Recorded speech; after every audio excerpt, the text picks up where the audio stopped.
Hi, my name's Aaron Anderson. Today I'm going to be sharing with you a LabShock OT Security lab for dealing with ICS networks.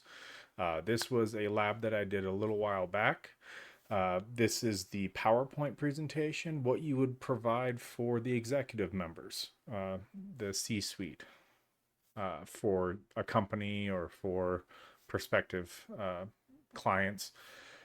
There's going to be a second video. That secondary video is going to be the hands-on actually constructing the virtual machines, inputting and installing LabShock from the start, and the implementation of the Modbus man-in-the-middle attack and what that looks like for the viewer and from the attacker's perspective. So attacker and victim. So let's go ahead and get started with the presentation. This is LabShock. LabShock is a sandbox that was created specifically for dealing with OT, or operational technology securities. So uh, this was generated, this was set up specifically to get hands-on without having to ruin potentially millions and millions and millions of dollars worth of technology and ruining potential infrastructure like gas, water, and electricity. First off, we have some phases. So with project planning, right, we have the first phase is dealing with planning and requirement gathering. So we want to make sure that we understand what we need, what are we going to do, how's it going to go. Phase two is setting up the actual environment in which we're going to be doing this. That is the virtual machine, courtesy of VirtualBox. We are going to utilize a Kali Linux machine, just Debian based, basic. You could install a clean version. It doesn't necessarily matter. Just make sure you update and upgrade. Phase three, feature development. So what are the features that we want to identify and that we want to get practice in? Phase four, testing and validation. Does it work how we want? Does it turn out the way that we expect? Phase five, documenting and then training materials such as these. And then phase six, what does the deployment and the community engagement aspect look like? Phase one, planning and requirement gathering. This is where we identify and define the project scope, goals, and success criteria. So we have our purpose there. The stakeholders, I was the team lead in this. I worked with two other individuals, Nav and Xavion. We wanted to make a modular, open source operational technology lab so that we could simulate realistic ICS threats and defense. The success criteria, can we actually define metrics like deployments, supported protocols, number of attacks, scenarios, and the completeness of the documentation? Next, we had to identify the primary features and requirements based on the industry needs. So we want to make sure that our solution aligns with the actual current OT security challenges and the tools that are used by professionals in the field every day. So the big question that a lot of people may have is, one, what is LabShock? And two, why is LabShock so needed at this point in time? Well, we felt that LabShock's needed now more than ever because of the increasing cybersecurity risks that are targeting operational technology and ICS, or industrial control systems, especially in critical infrastructure sectors like energy, water, transportation, and manufacturing. LabShock, what is it? Open source, containerized sandbox environment designed to simulate real world OT ICS networks and systems. So you can actually analyze specific vulnerabilities. You can do the practice of IR and detection. You can explore adversary tactics. So do some of the red teaming and actually see what it looks like, but in a controlled and legal setting. So this is a screenshot from the actual GitHub for LabShock. It was generated by Zakar. That's in the github.com, Zakar B. Zakar is the individual who came up and created the LabShock. And from the moment we started implementing this and from when we concluded, which was a span of over like a month or two, what we found was there were already creation and new implementations that he has put in that were not there in the initial build and the initial version. So there's the GitHub, and then there's also his contact, which is this. So you can scroll through at your leisure and look at that. So going in again, why is LabShock needed right now? Well, the critical infrastructure growing threats. So we had the Colonial Pipeline. We had Ukraine's power grid system attack. It shows that the legacy systems were not designed with cybersecurity in mind, but with the implementation and the utilization of LabShock, a platform that we can understand and that we can practice, will be better able to defend these systems. Second, it's safe, it's legal training. So you don't have to affect and test on the ICS systems directly. You have a sandbox. It offers non-destructive simulations like Modbus, DNP3, and others. And they're growing as, like I said earlier, they're growing as the days progress. People are sharing, hey, I want this. Or they're coming up and creating it themselves and then sharing it with the community. Third, bridging the IT and the OT knowledge gaps. A lot of people just think cybersecurity, IT. Well, there's also cybersecurity for the OT, right? It's not just information technology, it's operational technology as well.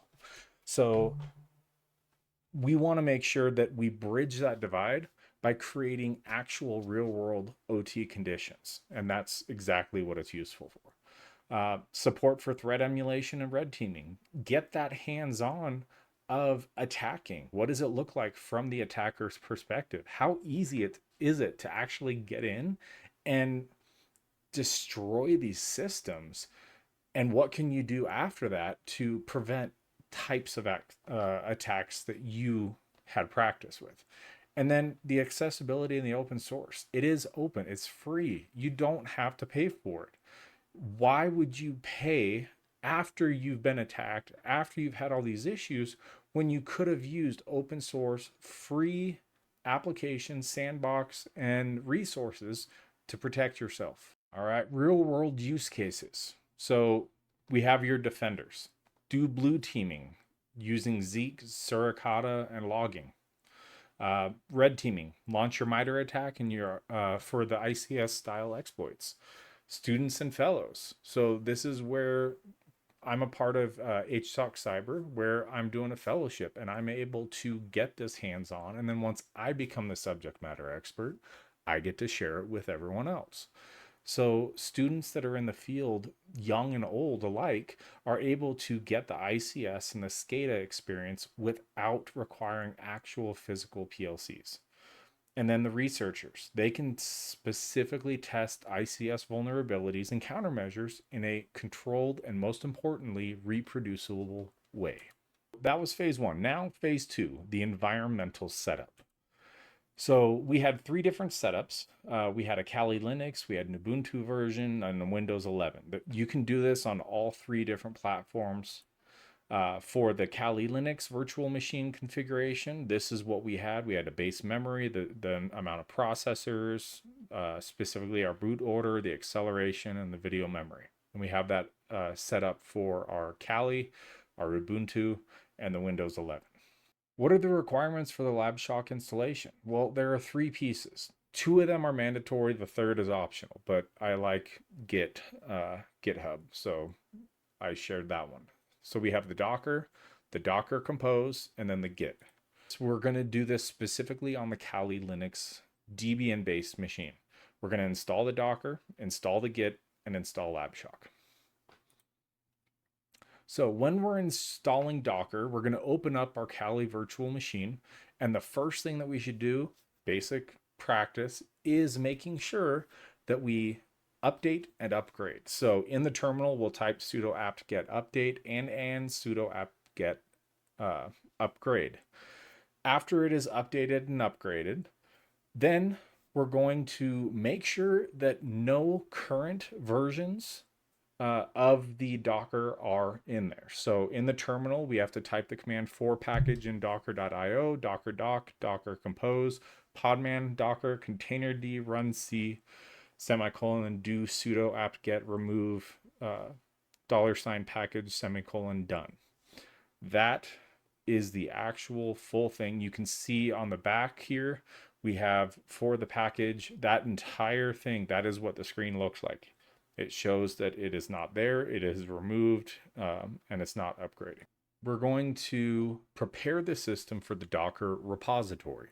So in the terminal, we're going to type those two commands, the sudo apt-get update and then the apt-get install tac y, ca tac certificates curl gnupg lsb tac release. So there's the actual command, and that is what it looks like in the machine. Now we're going to add the Docker's official GPG key. So in the terminal, we're going to add these three commands. The first one being the sudo install tac m, and then we're going to do the sudo curl with this web page. And then lastly, sudo change mod. We need to change the permissions for that specific aspect. Next, we're going to add the Docker repository. So again, in the terminal, the next thing we're going to type is echo / and then that entire string, and you can see what it looks like, the color coordination. This can be very tricky if you input a space, if you forget a letter. So be very meticulous when you're doing this. That's why we have the instructions and the pictures with.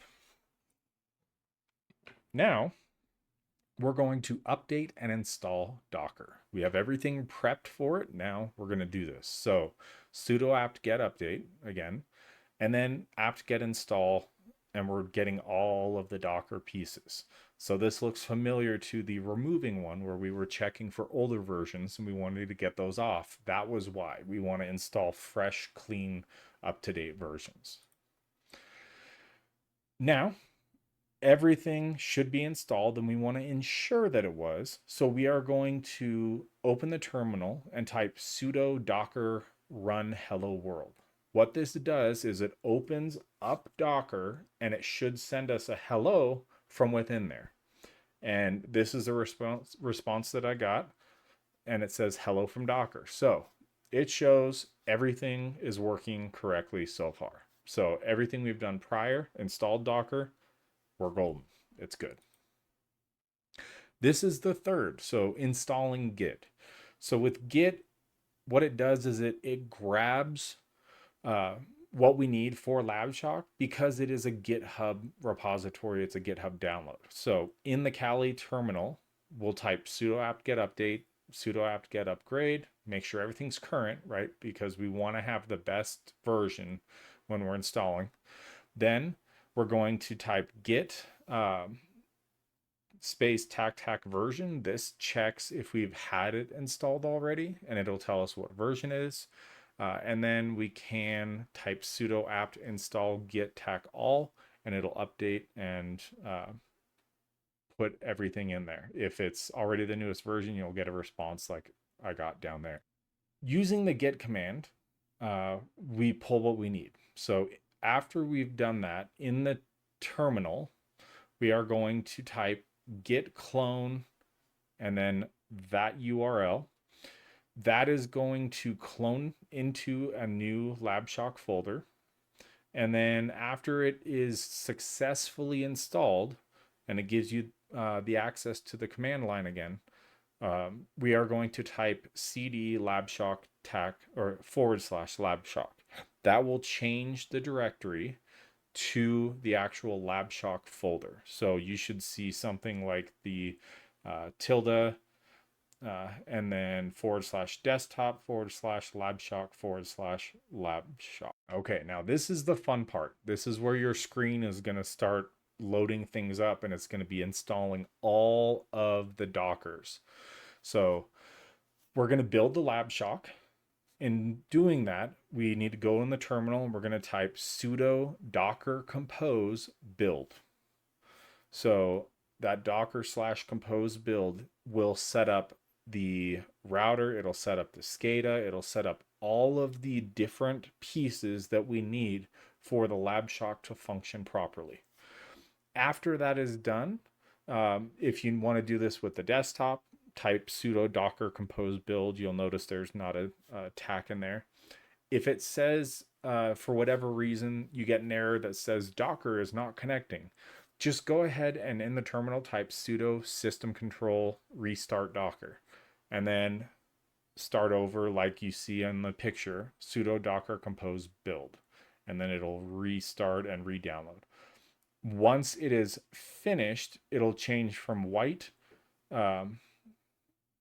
or yeah, it should change from white to blue. So that's what we want to see. This means that it's all finished. This will count. Some of them take a little bit longer, but it's not too bad. All right. Installing LabShock continued. Now, the moment that we're waiting for, we get to open up LabShock and see what's going on. So in the terminal, we're going to type sudo docker compose up, similar to the docker compose build that we used previously, but that was building it. Now that it's built, we're going to open it, and the opening command is up. It's going to give you creating networks, volume, LabShock. It's going through all of those things. And you'll notice these IDS, collector, pentest, router, portal, PLC, EWS, SCADA. Those were the different Dockers that we built previously. So it's now pulling those open. If you're running LabShock in the desktop, sudo docker compose up. Similar, just the difference of the tack. After running that previous command, if you scroll through, you're going to see all those things: the routers, the PLC, the EWS. You're going to scroll down, and there's going to be specifically a line that says it's identified as a listener. So that is going to be the running on HTTP 127.0.0.1 on port 8080, and then running on, and then 192.168.210.8080. This will now begin to generate our logs of what we're doing on the website into our Kali Linux machine. And you can see that down below. It's starting to already spit out some of the logs. Once we're done with that, in our Kali virtual machine, you can see we have the terminal open, but we now are going to open up a browser. And in that browser, we're going to go ahead and type that IP address for your machine and the port 8080. So for this specific version of our Kali Linux, it was a 192.168.210, and you can see it says that right here running on there. So that will show us the dashboard for the PLC. The default login, when you first get in there, you may have to type in, it's going to be OpenPLC and then the password OpenPLC. These are the default just to get in because it's a simulation in the sandbox. Feature development. With the feature development, we want to deploy ICS and SCADA simulators. So we want to actually be able to install and configure simulation tools. So the OpenPLC, like you saw on the previous screen, and then the SCADA. Then we're going to develop sample ladder logic and integrate SCADA interfaces with sensors or data feeds for realism. And you're going to see with the LabShock that we are provided, it has implemented those already. It is wonderful. Second, we're going to develop the cyber attack scenarios. Are we going to do reply attacks? Are we going to do command injections? Are we going to do protocol fuzzing? So we have the ability to create repeatable red team activities to test detection and response capabilities. We want them to be repeatable because sometimes we have outliers. We do something once and it didn't work. We're like, whoa, that doesn't mean it always doesn't work or that it always does. We want to be able to test it and say, yes, it has done this every single time. And then lastly, configured detection systems. So your IDS or your SIEMs. So deploying Snort, Suricata, Zeek, setting up your ELK stack so you can collect and visualize the logs, and then test your rules and verify that the logs correlate with the attacks that you are doing. then you can see what you should be seeing or what is not showing in these types of attacks and give yourself that experience. Now, this is where we're going to be implementing the Modbus, or also known as the man in the middle attack. The purpose of this attack is to have a malicious actor or a bad actor, or the attacker, put in a listener and basically a relay in the middle of the PLC to the SCADA. So the SCADA is the visual, and then you have the PLC, which is your log stuff. The attacker is going to sit there. It's going to filter the information in and spit out whatever information he or she wants. So this is where they can overheat sensors and spit out that they're totally fine. And then all of a sudden a generator will blow. We've seen similar attacks like this where everything looks okay on the surface, but in the background, something malicious and something terrible is happening. So LabShock should be started. We're just continuing from where we left off. If it's not, then go ahead and do the sudo docker compose up. And then scroll down to the area where the details show that the Docker is running. So it says it's running on all addresses, running on HTTP, and then the second one is our virtual machine. Now, we're going to open a browser window, type in that address, just like we did previously, and you see it in the URL up here, the 192.168.210.8080 / dashboard. So when you log in, again, open PLC for user and password, but you may see that the status is stopped. Make sure we hit that blue button on the left and start it, and then make sure it says running, so it's actually connecting and listening to what's going on. When you open a new browser and you literally type in localhost in the URL, this is the page that pops up. So this is the main simulations that at the time that we did this, LabShock had. It had the SCADA, it had the PLC, it had the engineering workstation, your pen test stuff, the IDS for intrusion detection, and then your logs. We're going to focus on the SCADA. The PLC, if you were to click that open, it would open exactly what we just did previously by typing in the IP address, port 8080. So you can do it from here as well, but we're going to focus on SCADA and PLC. So we'll click SCADA. And then this is a representation, and it actually moves. It's not just sitting there stuck stagnant. It flows. You can see the in, the out, and then it has pumps. So it shows you the actual valves. It shows you the pumps, the water level. You can turn these off, and if they're off, they're red. And it changes flow rate. It changes pressure. And then it also identifies that here. And so you can kind of play around there a little bit to get some experience and see just how it should work as a baseline. We need to go back to our open PLC page, and on the dashboard, we can select monitoring on the left-hand side, and then everything should say true. If you first go in, it should look like this, where everything is green, it says true. The cool thing with the PLC and the SCADA is I can manipulate the pumps and the valves on the SCADA side, or I can change the values on the PLC side. I can click here and I can click true to false, so that valve turns off, and then the pump one valve turns off. So whatever interaction you prefer, you can utilize. Now, that's our normal baseline. That's how it should work. So we're now going to go ahead and switch to the pen test. So if we scroll back to our localhost portal, and if we hover over, it tells us to use the shell and run SSH pentest at localhost on port 2222.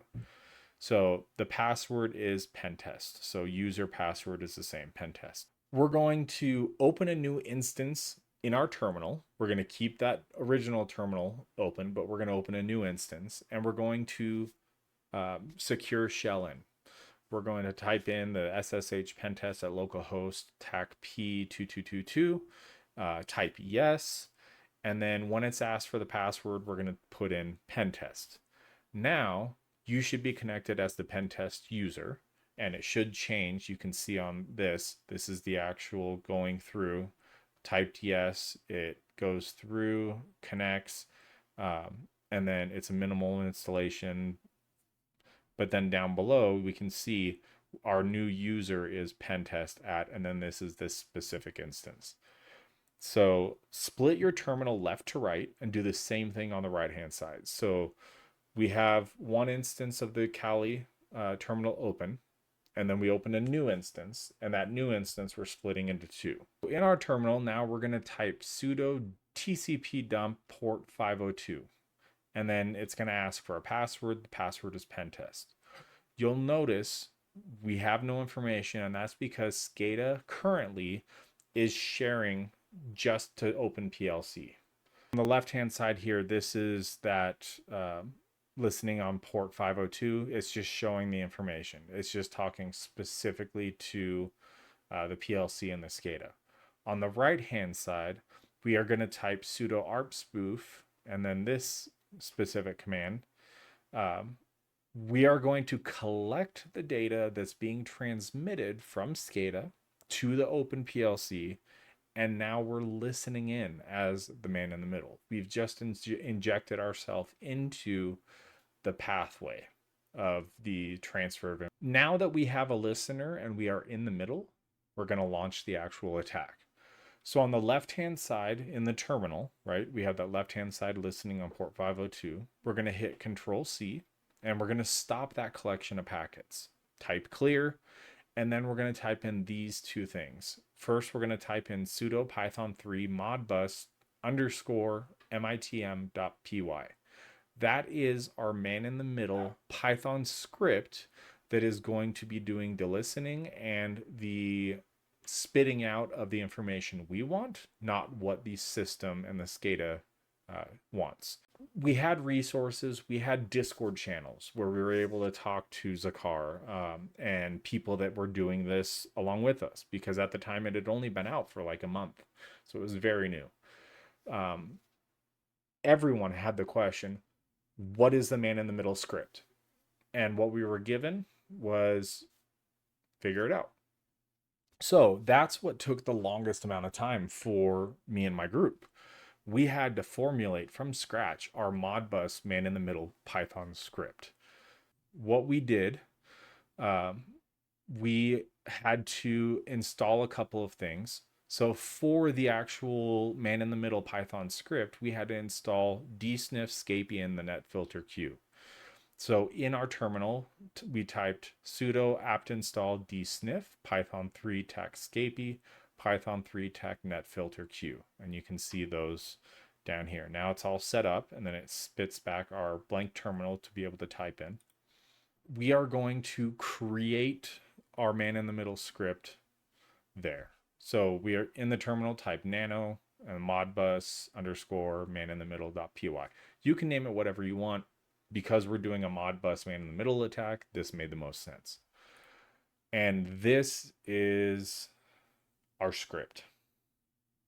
So we have a full Python script going in, and you can see it starts with importing from the NetfilterQueue, and then looking for specific handles, looking at outgoing information from the SCADA to the PLC, if that port is this, if it's, so it's basically statements that are saying, if this, output that. If this is seen on the ingoing, spit this out to the SCADA or the PLC.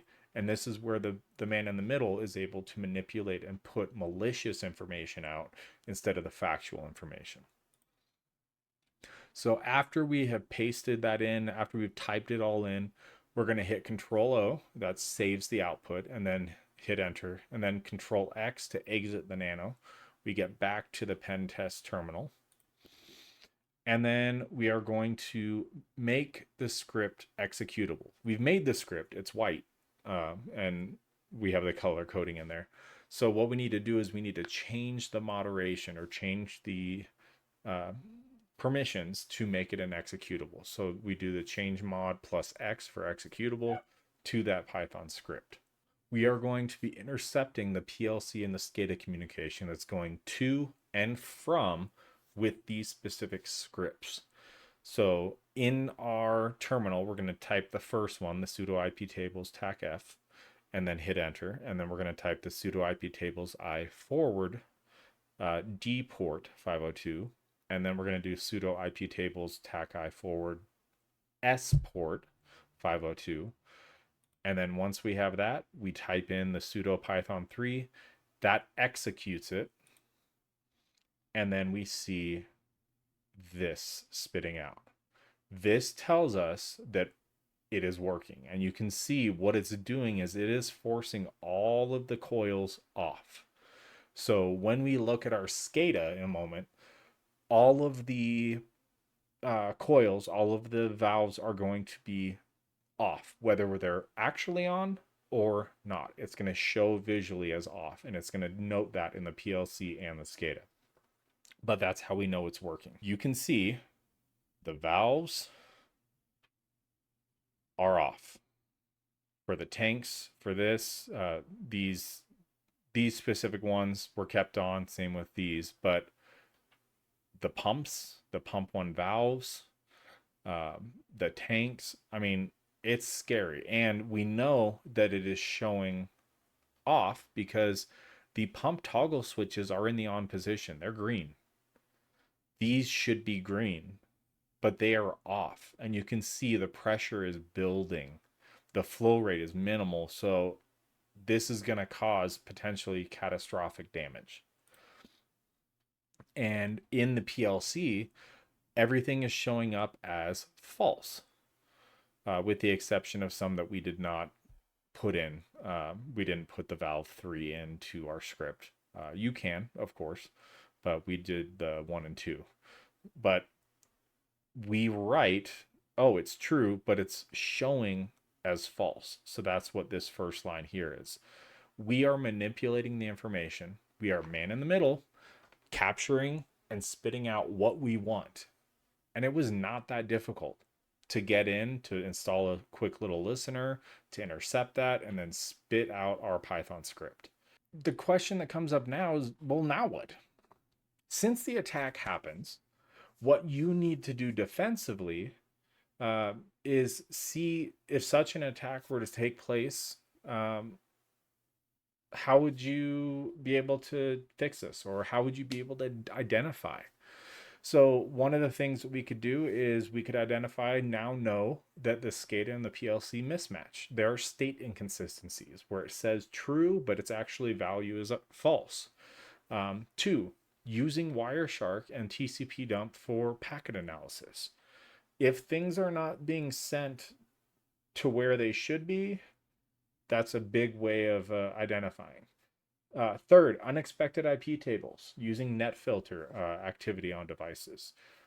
4th, your network topology anomalies, rather. So ARP-poisoning or bridging. And you saw one of the commands was sudo arpspoof. So we were spoofing.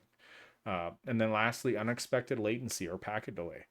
If you have that baseline and you know that it should be a certain number of ping or a certain number of milliseconds or whatever, the latency is there, but it's changed for whatever reason, there might be something going on, and that is a quick way of identifying that. So with the mismatched state inconsistencies, we want to check again that off. It's saying it's off, but it's actually on. And then look at the historian logs or physical device states and compare them to what the actual displays are saying. How to defend that?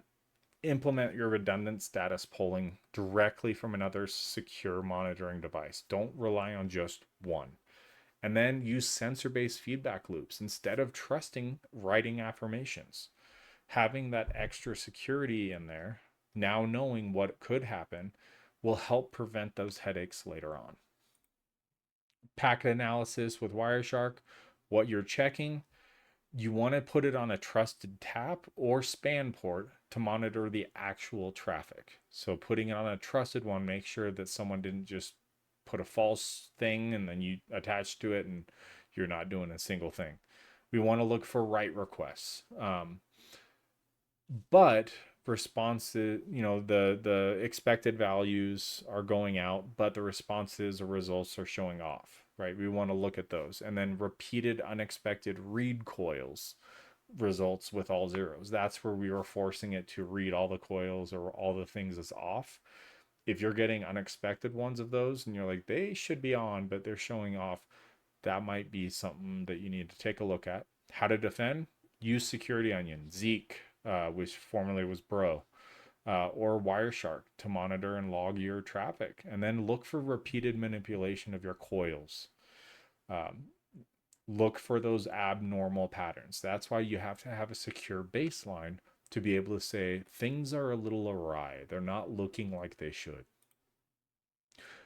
Unexpected IP tables or net filter activity. What you're checking, you want to check on intermediate Linux-based devices. Look for weird IP table rules. Look for NetFilterQueue entries, specifically targeting that 502, the TCP. How to defend? Secure your switches and intermediate devices, and enforce your ACLs to ensure that only the authorized paths are allowed between your SCADA and your PLCs. Then we have the network topology anomalies, so your ARP poisoning. If someone is running ARP spoofing, run an ARP-A from SCADA or PLC and verify that the MAC addresses match what they should. Does this actually talk to this? And again, go into the baseline, have that baseline so you know what A should be to be. Detect duplicate IPs or fast MAC address changes using things like ARPWatch. How to defend? Enable your dynamic ARP inspection, the DAI. And then consider static ARP entries for critical ICS devices, your SCADA, your PLCs. By having those static entries, you can help mitigate some of the potential spoofing that's going on by having them be dynamic. Last, unexpected latency or packet delay. What are we checking? The manipulation may cause tiny but detectable increases in delays. Use your ping timing tools to detect patterns or notice differentiations in patterns. How do you defend? Set up your monitoring tools. And then alert on statistically significant deviations, right? You want to have that the variance that you're allowed, but if you're having like, whoa, that is way outside the norm, that's when you want to definitely have those alerts that are going to let you know. The different tools that you can use for cyber threats in the industrial control system: Wireshark, Zeek, Arkheim, Snort or Suricata, and then GRR and Velociraptor. Final recommendation: to defend your ICS from this type of a man-in-the-middle attack, use network segmentation and firewall rules. Only allow designated specific paths that you choose. 2, encrypt traffic, of course, where feasible. With legacy Modbus, it can be a little bit challenging, but with the legacy systems entering their end of life, it may be a necessary conversation to have with the executives of, hey, this could be a potential huge issue for us. And if other people are upgrading and we're not, we're going to fall victim to that kind of an attack. So try to get rid of the legacy systems. I know it can be pricey, it can be challenging, but at all times, always try to deal with that. 3rd, monitor for the abnormal read-write patterns. And then lastly, deploy your IDS intrusion detection, intrusion prevention systems tuned specifically for your ICS protocols. Phase 4, testing and validation. With the testing and validation, we want to ensure that all of the modules work as they're intended before security testing. So we wanted to verify that the SCADA dashboard and the PLCs actually talk with one another, that the VM starts up, that the VM is able to communicate with the SCADA, with all of those, and then have that documentation of the baseline before doing anything. That gives you the ability to see what should be happening and what is happening.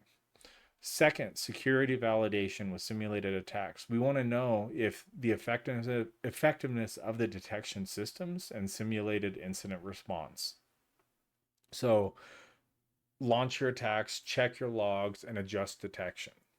Lastly, ensure stability of the lab environment under realistic workloads. This is where you stress test. This is where you get to go through and put, what if everything shut off except this? What if we had multiple people? They had multiple attacks. What if they tried to do a DDoS to it? Would that affect? And put it under these really stressful, realistic workloads to identify the CPU, the RAM, and network loads on the virtual machines. See if you can break it. If you can, that tells you a lot of information. Phase 5 is doing the documentation and the training materials. So with this, we want to create setup and deployment guidelines, right? We want to make sure that the lab is accessible to all users with varying technical backgrounds. That's why this specific PowerPoint is step-by-step with instructions and screenshots. It is reproducible. Then develop training exercises and screenshots. Create red versus blue team scenario guides. Include the walkthroughs and challenge-based tasks. Put flags in where they can identify those as checkpoints. Develop instructor mode versions with answer keys. And then design visual aids and presentations. After doing any sort of an attack or any sort of a project, you want to prepare PowerPoints, prepare slide decks to introduce LabShock's use cases and capabilities. Have practice designing and creating the architecture diagrams of the actual topology of the network. Use things like draw.io. And then design handouts for workshops and events where people can get their hands on of what happened, what they saw. With phase 6, this is the deployment and the community engagement. So we want to public release and host. So we want to make LabShock easily accessible to users and contributors. So on GitHub, there is README, there are rather files that you can look at that have walkthroughs and tutorials how to do all those things. Make sure that all the materials are MIT or open source licensed properly. For promotion and outreach, raise awareness and attract community feedback. Provide any scenarios, any situations or modules that you found out to the community and say, hey, I tried this, see if you get the same result. Let other people try this, get hands-on and say, whoa, that was a really cool way of utilizing the LabShock system I didn't even think about.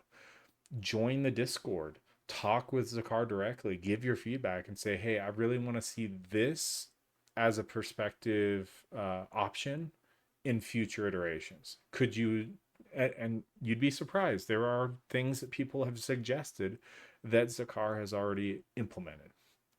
And then feedback collection and iteration planning. So it constantly lets people say, hey, this was a bug I found, or this didn't work, what should I do? And then working collaboratively to improve it. That's what we want. We're not just working in isolation solitarily.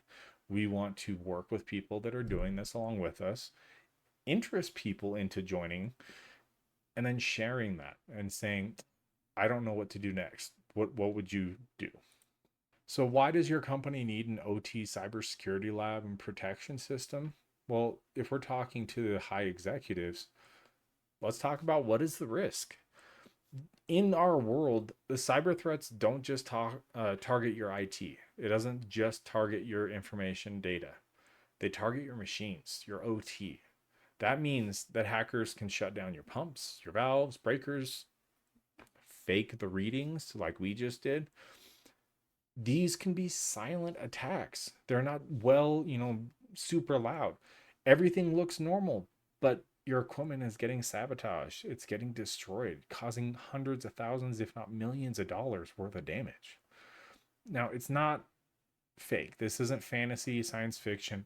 It has happened in water plants, oil pipelines, and manufacturing floors around the world. The more that we can do to be proactive on it, the less of an impact it'll have for us. But if we delay and be reactive, it can cause serious issues later on. What is a cybersecurity lab space and why should we care? Well, the LabShock is a cybersecurity lab space. It's a contained sandbox environment where you can recreate systems, simulate attacks, test how threats would break, and how your defenses would hold up. And then you can train your operators and engineers to spot and respond to problems faster. So think of it more as a fire drill, right? You don't want to wait for a real fire. You want to practice ahead of time. Same thing with these types of incidents, these types of situations. So why now? One, you have the budget to protect what you built. So don't pay more later on and be reactive. Be proactive now. Pay a little bit, but get yourself in a great situation to prevent more catastrophic and more top dollar damage later on. Insurance companies are starting to get really, really particular about the proof of cybersecurity readiness, especially critical infrastructure. If you don't have it, they're not going to help you out when you're like, well, we got hacked. Cool, but you could have done X, Y, and Z and you didn't. Government regulations are tightening. Having a lab gives you that head start on being in compliance. What does compliance look like? Putting those variables in and then practicing it. And then skilled workers are rare. The good ones get hired on and get paid really well and stay because they're getting the compensation. But if you have a lab and you're able to train your employees and your workers, you can help retain that technical team by giving them challenging situations and a space to be creative. So what does this give you? Visibility, resilience, proof for your clients, your insurers and regulators, and confidence. You can read the explanations. The bottom line, your machinery runs on electricity and automation runs on trust. If a cyber attack causes a trust to break, the cost isn't downtime. It's your reputation, compliance, safety, and customer confidence. That is something that takes years to get and only moments to lose. Thank you for checking this out today. I appreciate your time. I know it has been a long video, but I hope it's been meaningful. It's been impactful and has helped kind of maybe tickle some of those parts of your brain where you're saying, I want to try that. Feel free to share the video. Feel free to subscribe, like, and share the URL. Share it with people that you know that are in the space, or maybe people that are interested. Follow along. All of those steps you can reproduce. You can set up, install, and then you can run the man-in-the-middle attack. It is fun to actually see it happen and go, whoa, I made that happen. And then join the community and share in that excitement and see the other types of attacks that are available. So this was one of two videos. This was the presentation aspect. The second video is going to be the hands-on, showing the actual typing of the commands, the input of the Python script, and seeing it from the attacker's perspective. So please feel free to check that one out. Again, thank you for checking this out. Please like, subscribe, share, all the good stuff. Thank you.